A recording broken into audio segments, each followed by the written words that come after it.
सबसे पहले तो ये बताइए कि ब्लैक बॉक्स का क्या काम होता है और क्या उसकी इन्वेस्टिगेशन के बाद पता लगाया जा सकता है कि आखिर वजह क्या रही क्रैश होने की? जी, पहली बात तो जो ब्लैक बॉक्स होता है एक बॉक्स है जो कि इंस्टॉल्ड होता है एयरक्राफ्ट में एक्सट्रीम आफ्ट में, जो कि टेल सेक्शन होता है एयरक्राफ्ट का।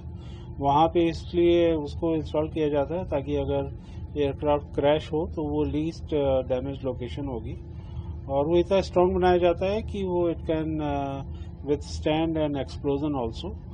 और उसमें ब्लैक बॉक्स में दो कंपोनेंट होते हैं, एक सीवीआर कॉकपिट वॉइस रिकॉर्डर, जिसमें कि हम कॉकपिट में जो भी बात करते हैं तो वो सारी की सारी रिकॉर्ड होती हैं, और दूसरा कंपोनेंट होता है उसका डीएफटीआर, जिसको बोलते हैं digital data flight data recorder. और उसमें बेसिकली एयरक्राफ्ट के इंजन के और एयरक्राफ्ट के सारे पैरामीटर्स रिकॉर्ड होते हैं।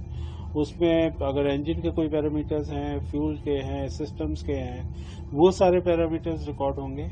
और जैसे एयरक्राफ्ट अगर ग्राउंड पे है तो उसकी ग्राउंड स्पीड भी रिकॉर्ड होगी, अगर वो फ्लाइट कर रहा है तो उसकी फ्लाइट स्पीड रिकॉर्ड होगी, कितना उसका पिच था, पिच अप था कि पिच डाउन था, वो भी रिकॉर्ड होगा, बैंक एंगल रिकॉर्ड होगा। तो ये सारे पैरामीटर्स रिकॉर्ड होते हैं।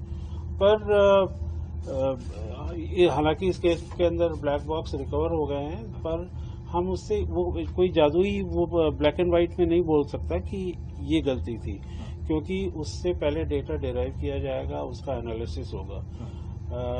वो सिर्फ हमें डेटा प्रोवाइड करता है, फिर इन्वेस्टिगेटिव एजेंसीज होती हैं, उस डेटा को स्टडी करती हैं, एनालाइज करती हैं, and then they will come to some conclusion कि एक्चुअली में क्या हुआ हो सकता है।